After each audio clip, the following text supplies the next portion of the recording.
ரூமில் வெளிநாட்டில் ரூமில் தண்ணி இல்லை, தண்ணி பிடிக்க போயிட்டுருக்கோம். மணி எவ்வளோ தெரியுமா உங்களுக்கு? லக்ஷ்மண் मोबाइल दिखाते टाइम कितना है?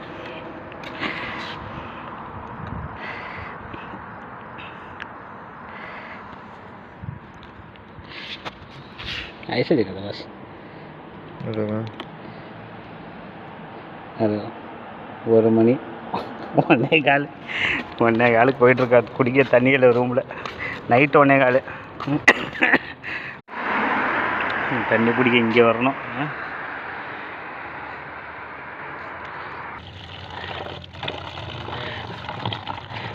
लक्ष्मण तुमको पता है ये पीने का पानी है ना? सच में टेस्ट करेगा, टेंशन नहीं है. पीने का पानी है, नहीं है पीना तो पड़ेगा ना. पीने का पानी है. हाँ ठीक है. தண்ணி பிடிச்சாச்சுங்க.